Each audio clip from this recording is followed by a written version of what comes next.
Welcome back, my friends, to the D-Rate the Hate podcast. I am your host, Wilk Wilkinson, your blue-collar sage, calming outrage and helping to navigate a world divided by fog and those who would spread that fear, outrage, and grievance.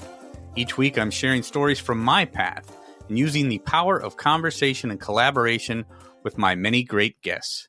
Together, we chart a course toward understanding, bridging divides, and fostering a community where wisdom prevails over discord. Friends, it really is about bettering the world one attitude at a time. We did not create the hate, but together we can derate the hate. The only good thing about a bad attitude is we have the ability as individuals to change it. For me, it starts with gratitude and personal accountability. I am so incredibly grateful that you have taken the time to join me for another powerful DTH episode. Please remember to subscribe and share the DTH podcast with your network of friends. If you would like to support the show, check out the Support Us page on the D-Rate the Hate website. With that, my friends, let's get to it. Friends, today we are diving back into a topic that I believe is fundamental to personal growth, emotional healing, and resilience. That topic is forgiveness. Now, we all hear that word a lot. People say, just forgive, forget, move on, like it's some quick decision, a one-time event. But my guest today, Katharine Giovanni, knows firsthand that forgiveness isn't a destination. It's a process, a journey, and sometimes it's the hardest step we'll ever take. Katharine is a 3-time award-winning, best-selling author, a dynamic speaker, and a highly sought-after forgiveness coach. Beyond the accolades, what makes Katharine truly stand out is her personal story of resilience. From surviving stage 3 breast cancer to overcoming a traumatic childhood, she's lived through experiences that many would call unforgivable. And yet, she's found a way to move forward. Not just surviving, but thriving. Her latest book, The Ultimate Path to Forgiveness, Unlocking Your Power, is a game changer because it doesn't just tell you to forgive, it shows you how to forgive with a step-by-step approach. In our conversation today, we're going to unpack why self-forgiveness is often the hardest but most crucial step. How forgiveness doesn't necessarily mean reconciliation. You can forgive without allowing toxic people back into your life. The role energy plays in forgiveness and how it affects your relationships, your mindset, and even your health. And most importantly, my friends, how the unforgivable can be broken down into something you can work through and let go. So if you're struggling with resentment, past hurts, or just feeling weighed down by things you wish you could release, stick around. This is going to be an eye-opening, powerful discussion that might just change the way that you think about forgiveness forever. Welcome to the DTH podcast, my friend, Katharine Giovanni. Here we go. Katharine Giovanni, thank you so much for joining me here on the D-Rate the Hate podcast. I do appreciate your time today. Thanks so much for having me. I appreciate it. So good to see you, Katharine. I've been going over the work that you've done. I know you've written several books, and the most recent one, the one that really caught my eye, was The Ultimate Path to Forgiveness. And people who have listened to the D-Rate the Hate podcast know that I've talked with several guests about the concept of forgiveness, why forgiveness is important, not necessarily for the person or situation or thing that we're trying to forgive, but a lot of for ourselves. And being somebody who's trying to better the world one attitude at a time, somebody who's trying to make the world better by starting with us as individuals, I'd love to talk to people about the concept of forgiveness. So, Katharine, very excited to have you here today. Thanks so much. Yes, so let's get into this, because I know you talk about forgiving others, forgiving ourselves.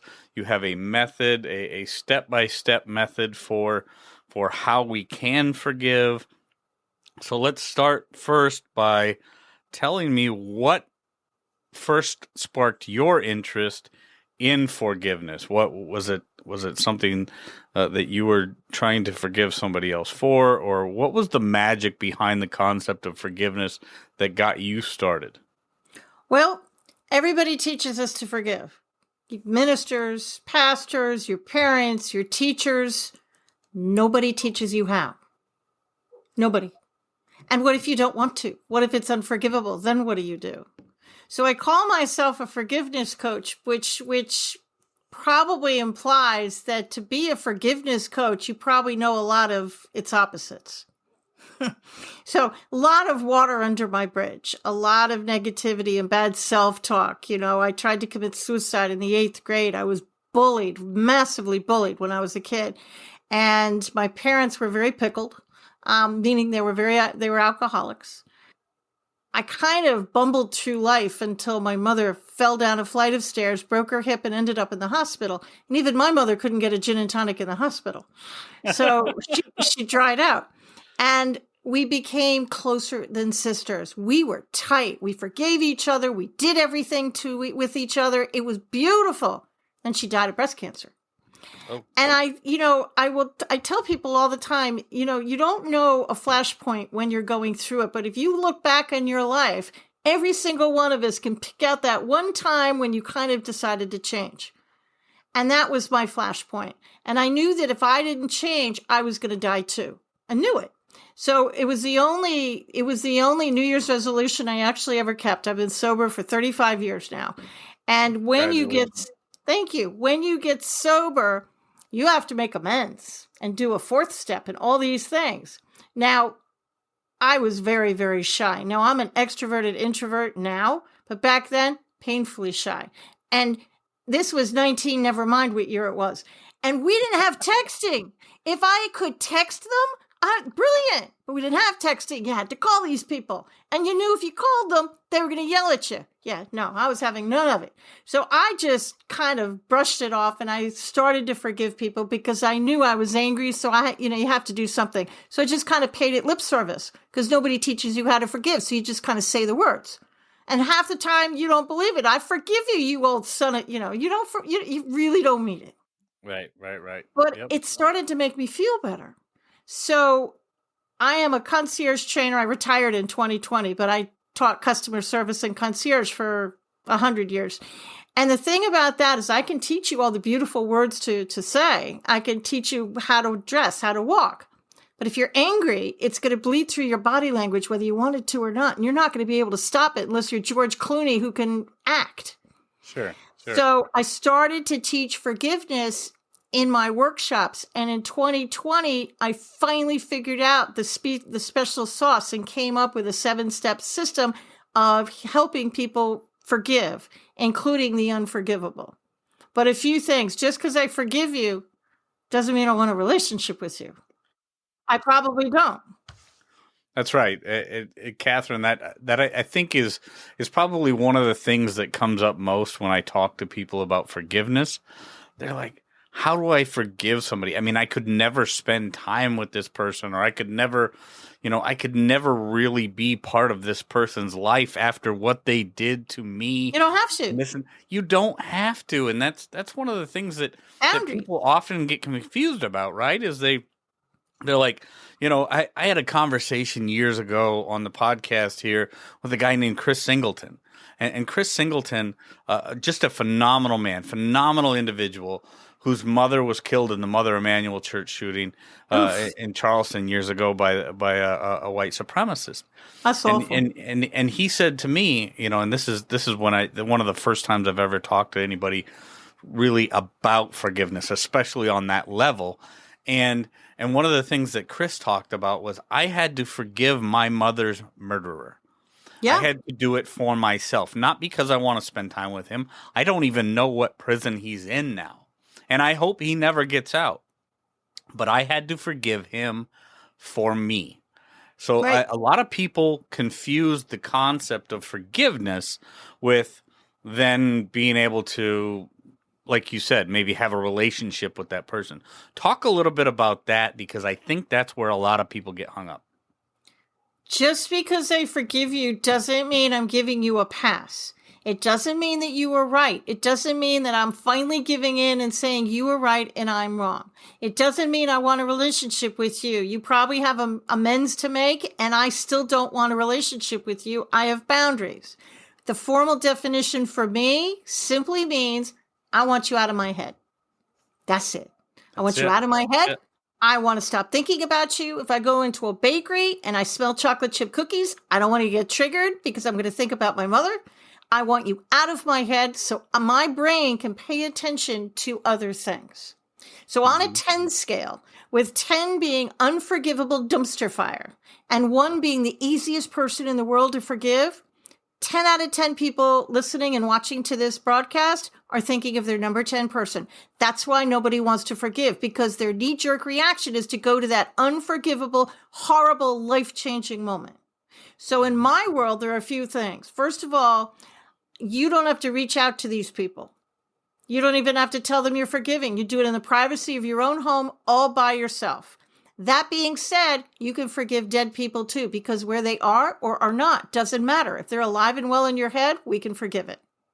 Yeah. I want you to start with the easy ones, and I'll go into the method in a minute, but the method starts with the easy ones and works their way up to the unforgivable. And you don't have to forgive the unforgivable.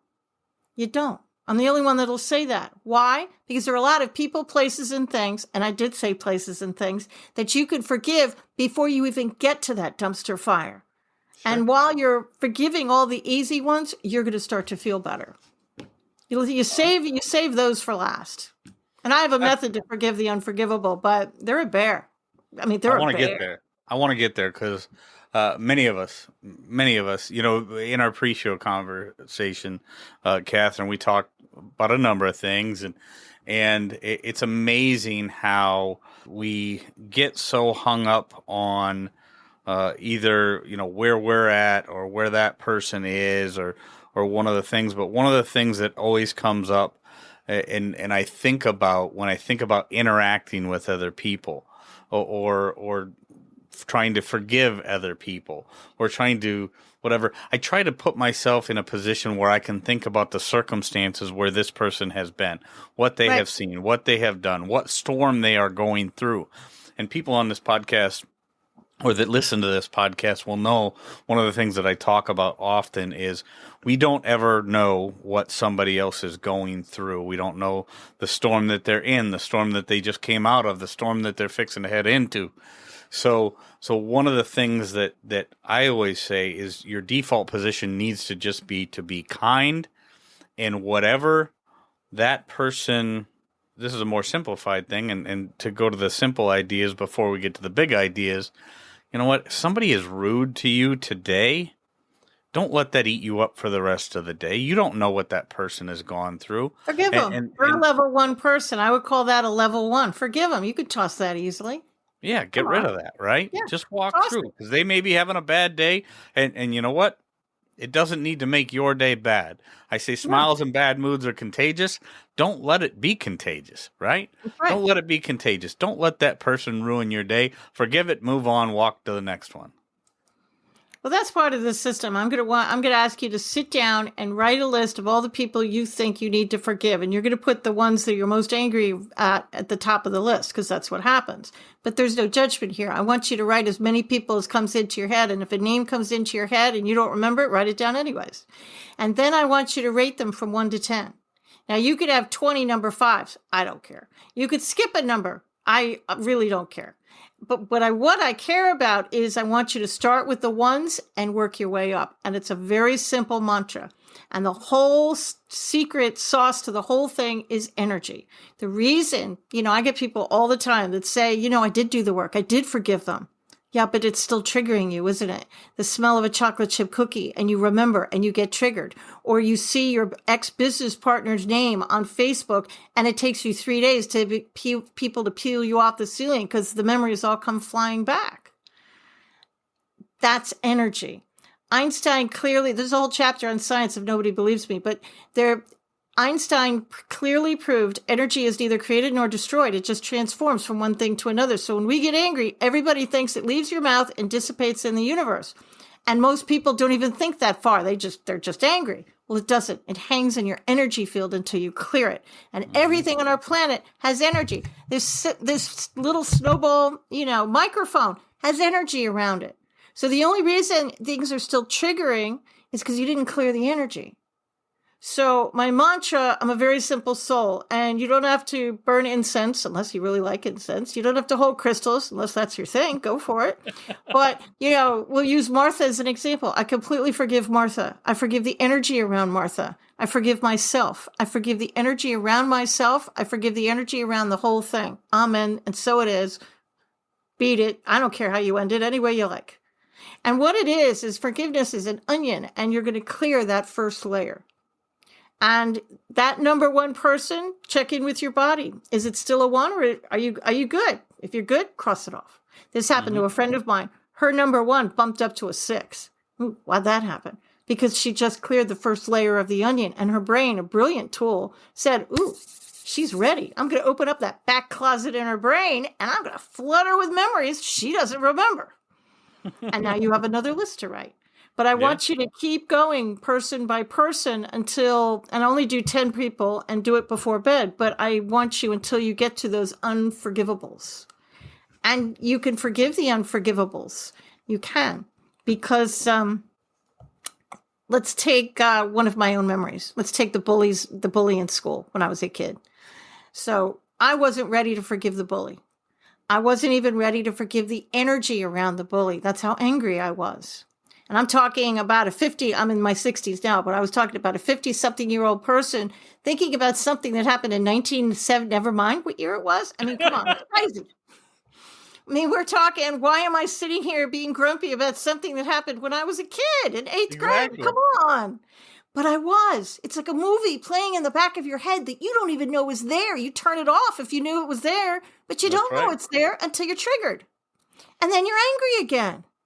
So I couldn't forgive the bully or the energy around the bully, but everything in our planet has energy around it. So I picked apart the memory. I forgave my old school and the energy around the school. I completely forgive my school building and the energy around the school building. I forgave the table, the desk, the chair. I'm actually not kidding. I forgave the playground. I forgave the kids who stood around and didn't help. I forgave the sidewalk that I stood on. I forgave the date on the calendar. I forgave 1974. Hello. Why? Because I picked apart the memory and I forgave the bullies, but it was still kind of bugging me. So I finally decided to go big or go home, and I forgave the actual year. And then it was kind of gone. So now I can look back in my past and I can regurgitate all those horrible memories if you really want me to. And yes, I use that word purposely. But now I look back after doing all this forgiveness work and I could see the love that was there. I could see the love that was trying to help that young kid. I could see the adults that were really trying to help. And she did the best that she could. She had to, that young Katharine, she had to survive. And she did the best that she could. I can forgive that. I can forgive those bullies looking back. And that's how I did it. I picked apart the memory. And you don't have to forgive the unforgivable because you could pick apart the memory. And that's just enough to move the dial so you can keep going. Forgive what you can and keep going. No, if you can circle back later and forgive the bully, God bless you. If you can't, that's totally fine. Forgive yourself, forgive the energy, and keep going. Yeah, and I definitely want to get into that forgive yourself thing a little bit, Katharine, because I think that's a hugely important part of it. But I love this concept of peeling away all the different layers, all the different individual pieces of this. I too was somebody who was incessantly bullied for a number of years as a young child by a group of people and a group of other children and things like that. And actually something about that came up in a conversation recently with my wife and it was amazing how quickly I was able to say, that person today is an adult with a family and does this and everything else. And I don't know where that person is or one of those people, but that person is undoubtedly not the kid that they were then. And I don't know what that kid was going through then to make them do the things that they did to me at that time. but I'm so far beyond that, Yeah. and so far beyond those memories. So, I can think about the playground equipment back in the, let's go with the early 80s, right? We'll go I with can that. think about the playground equipment. I can think about the street that we were on, the school that we were in, the teachers that were on that playground, and all the different things, right?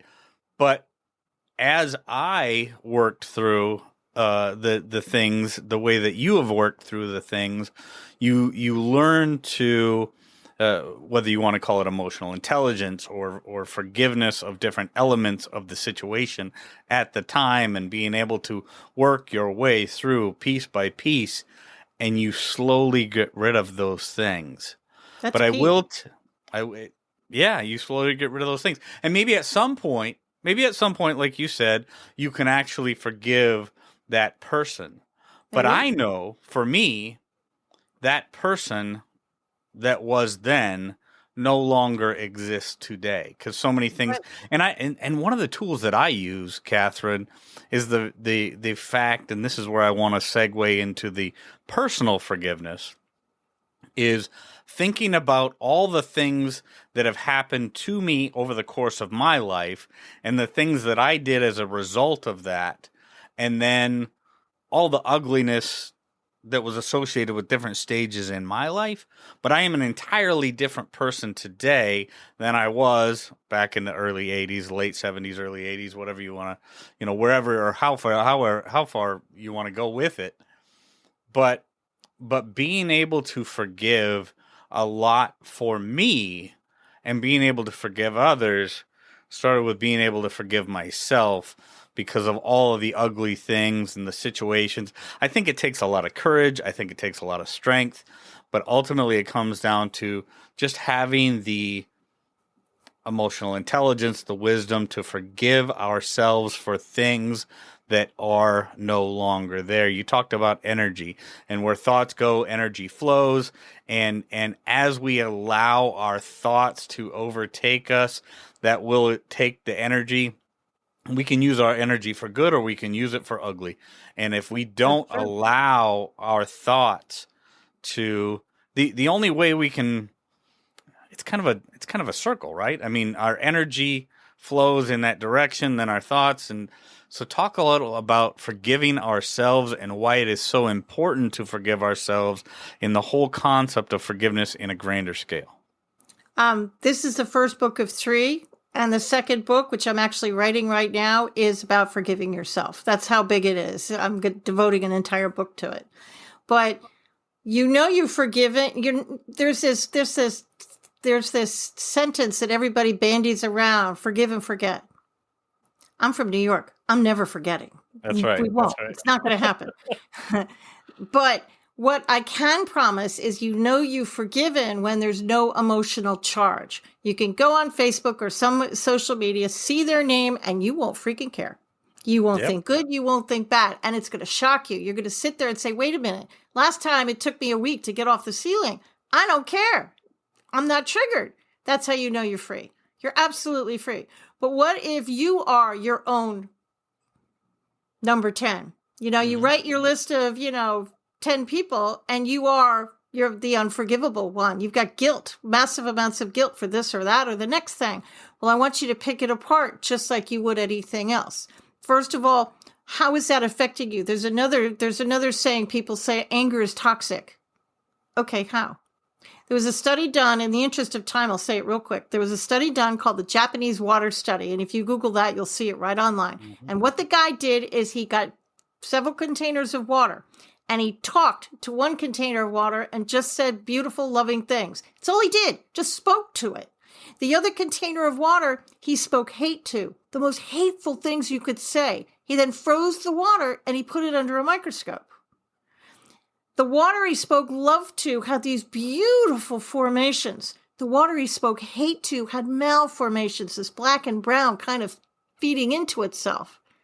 The human body is 95% water. So when you've got negative self-talk and you're filled with hate and you're carrying this around, what are you doing to your body? So if you can't forgive yourself, pick apart the memory. Let's take a Thanksgiving. My mother used to say every family is the same, only the names are different. So everybody listening could probably pick out a Thanksgiving just like this one. Maybe you got really drunk and you said some things you shouldn't have said. You hurt some feelings. People got mad. People left and the whole thing blew up. Been there. Yep. Right. So you have to forgive yourself. Well, maybe you can't. Maybe you really can't forgive yourself because that's how guilty you feel because, Aunt Martha, she's such a sweet soul. You should have done it to her. I could say Aunt Martha because I don't have an Aunt Martha. It's a safe name. So what do? I want you to pick apart the memory. Take that Thanksgiving and I want you to forgive the other people at the table who just watched or didn't help, who weren't diplomatic or trying to help. Forgive the energy around each person. I want you to forgive the table you were sitting at and the energy around the table. I want you to forgive the chair you were sitting in, the building you were in, the sidewalk, the car you drove there. And that's going to take that memory and it's going to take some of the pressure off and it's going to alleviate some of that energy. And then I want you to sit on it for 24 hours and then I want you to do it again. And eventually it's going to be like an onion and you might think of other parts of the memory because things are going to come up. You forgive those. And eventually that number 10 memory can get dialed down to a 7, down to a 5. You're not going to get unforgivable to forgivable overnight. This is a journey, people. People call this shadow work because we're working in the shadows of the past. It's going to take a minute. It's a marathon. It's not a sprint, but you pick apart the memory to the point where you're finally going to be able to forgive yourself and the energy around yourself. And that's freedom because the guilt will be gone. That's freedom. That's right. Absolute freedom. Remember, you do it all by yourself. Nobody has to know you're doing this, but they will know. Here's one of the things that might happen to you. Like energy attracts like energy. So new people are going to come into your life. Nice people, better people, people that are kind of thinking like you. Then you're going to have jackrabbits. I think they call it ghosting today. And you're going to have some friends and family who have always been in your life, and they're just going to take off. They don't like the new you, and they're going to be gone. It happened to me. I've never seen them ever again. They're just gone. Then you're going to have the people that are family or friends or people you live with that love the old you. They don't want you to become, Katharine 2.0. They like the original version. They want that kind of broken person. They like that broken person. So they'll try and sabotage it. And now it's up to you to decide who you keep in your life and who you don't. Who do you want to be? Who do you want to be? Who do you want in your life? What kind of energy do you want around you? I love, when you talk about like energy attracts like energy, I think about The Secret, the book, The Secret, The Law of Attraction. It's so important that we understand the concept of energy. Understand the concept of energy. Like I said earlier, where thoughts go, energy flows, thoughts become things. I've talked to a number of different people on this podcast about that. And, when I think about things like how we transform as human beings and you talked about that being freedom. I am a person who, for me, freedom is everything. I'm a very freedom loving human being. I that's why I'm a conservative. I do not like the concept of other people trying to control my life in any way. One of the things that it took me a long time to figure out, Katharine, is that the ultimate freedom, and this comes from books like Viktor Frankl's A Man's Search for Meaning, or different works by Stephen Covey and Dale Carnegie. Ultimate freedom is being able to say what's happening to me does not have to dictate how I am going to react to it. You get to control your perspective. You get to you can't control what life throws at you, but you can control how you get through it. And Jim Rohn said you are the sum of the 5 people you spend the most time with. That's right. Who are you spending time with? Yeah. Yeah. I mean, are you spending time with people who are clearly miserable, clearly mad at the world, clearly mad at clearly mad at that person, clearly mad at our government, clearly mad at, what are you doing? Helpful. What are you listening to? Who are you surrounding yourself with?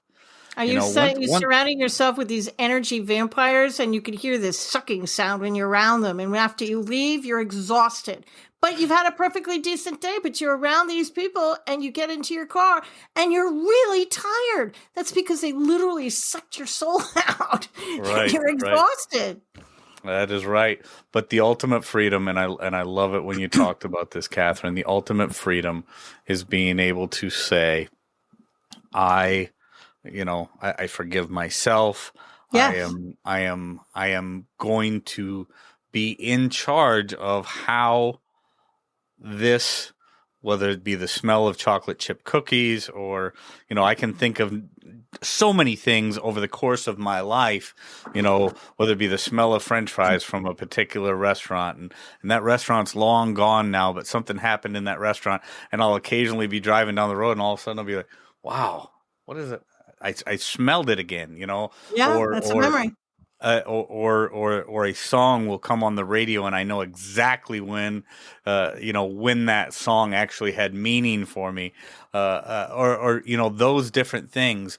But you do not have to succumb to those memories. No, you The don't. ultimate freedom is being able to say, "Oh, I I forgive remember a me. time, but I am not going to let that time, which I can do nothing about, destroy this time, which is right here and now." Let me give you a visual, and for anybody listening to this broadcast, hop over to watch the video, but I'll talk everybody through it. I'm holding a purple teacup in my hand, and I'm holding it off to the side. This is anger. This is bitterness. And when you first get angry, look at my body language. It's really easy to hold our anger off to the side. You and I could be talking. No, I can handle my anger. It's easy. I got this. No, it's fine. I got this. But humans irritate other humans. So we're going to if we don't start forgiving, we're going to keep putting stuff in the cup. So now I'm taking two hands to hold up the cup, starting to affect my life. It's starting to get into my conversations now. I can still manage it, sort of, but it's starting to be painful. Now I'm holding the cup in front of my face. My life has stopped. It's all I can talk about. It's all I can think about. I'm spinning the stories funny, but I'm talking about my story to everybody. My friends are starting to go away because who wants to be around somebody negative? And I'm starting to get sick all the time. It's starting to affect my body. My life has stopped. So if you start forgiving and you start with the easy ones, what's going to happen? I'm going to be able to move my anger off to the side again. Now look at my body language. I could pay attention again.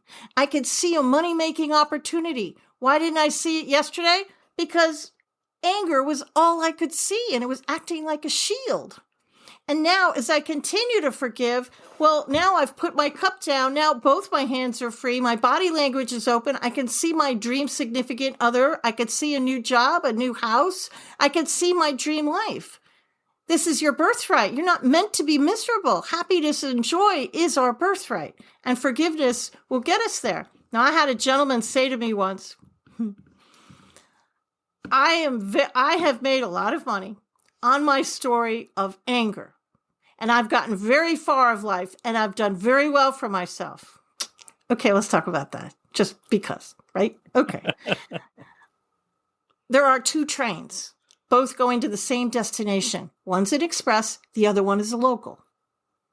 If you take the local, you're still going to get to the same place, but it's going to be painful. It's like getting into a hotel elevator. We have all been there. You're going up to the 72nd floor, and some punk kid has pressed every single button between 1 and 72.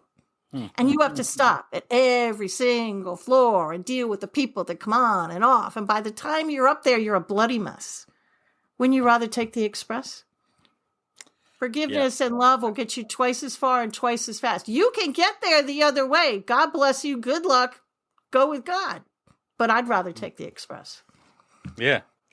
Yeah. No, that's absolutely right. And there's a lot of different ways to get to different places, but yeah, why make it harder than it needs to be? I am someone, Catherine, who has made so much of my life much harder than it needed to be. And I will tell you now, living a life of forgiveness and a life of happiness and understanding joy and gratitude and all of the the things that I was blinded to for so much of my life, because that cup of anger and misery was right in front of my face. I'm going to use an analogy because I am a truck driver, or I manage truck drivers. I spent a lot of my years in my adult life as a truck driver.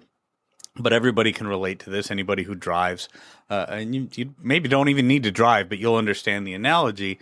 Is when we talk about like following distance and making sure that somebody is not too close in front of us, right? Because as we're traveling down the road, we've got vehicles. We can either maintain a good following distance, which opens up our field of visibility, or we can be right on that person's bumper, and then we are just focused right on that person's taillights, because if they do anything, we've got to be ready to react in a second. But we can't see anything else that's going on around us, right? We can't see what's going on in the ditches. We can't see what's going on in the other lane. We can't see what's coming at us. We're focused directly on right in front of us. Right. We can either choose to live that way, which is high stress and reactionary, and it's just ugly, and we can't see the forest for the trees, or we can hang back a little bit. We can see them from a distance. We have plenty of time to react, and we can see all the other beautiful things that are in the world, everything else that's happening, and we don't have to be in a constant state of stress and ugly, right? That's right. Perfect. And I think that, I'm certain there's plenty of different analogies that we can think of, but you're right. We don't have to live a life that's miserable. We might get to the same destination eventually, and all of us will ultimately end up at the same destination, because we all end up expiring at some point. You'll be bloody, why spend our time? Why spend our time miserable between now and then? And that's what you'll be. I mean, you're miserable, and you're always wondering why you're miserable. And everything kind of feeds into itself, doesn't it? Yeah. It's all connected. It's all energy, like you said. It's all connected. If you don't think you have anybody to forgive, and I run into people all the time, said, "No, I'm good. I have nobody to forgive." Okay. Did you watch the Super Bowl last week? Did your team lose? You could forgive the football team. And if you're still fighting me on this, okay, say this saying every night for the next week before you go to bed. I completely forgive myself for not being able to forgive, and the energy around those thoughts. Say that 3 times a night before you go to bed for the next 5 days. What's going to happen? That back closet of your brain is going to open, and you're going to start to remember things. Mm-hmm. Now you're off and running. Yep. Now you've got the process started. Yep. Katharine, this has been a fantastic conversation. I've really enjoyed it. I know the DTH listeners will take a lot away from it. A lot of importance here. And when we're talking about making the world a better place, this is what we're talking about. How we as individuals can, it's bettering the world one attitude at a time. You've laid a lot out there for people to catch up with, and I do appreciate it. Thank you, Katharine Giovanni. So grateful for you. Oh, my pleasure. Thanks for having me. Friends, if there's anything in this episode that provided exceptional value to you, please make sure to hit that share button. Share it with your friends, share it far and wide. And of course, if you haven't done so already, be sure to subscribe right from our website so you can get the D-Rate the Hate podcast sent to your email inbox every week. So this is Wilk wrapping up for the week, saying get out there, be kind to one another, be grateful for everything that you've got, and remember, it's up to you to make each and every day the day that you want it to be. If there is something that you would like to share with me, you can catch me on most social media platforms, or you can email me directly, wilk@wilksworld.com. With that, my friends, I am going to back on out of here, and we will catch you next week. Take care.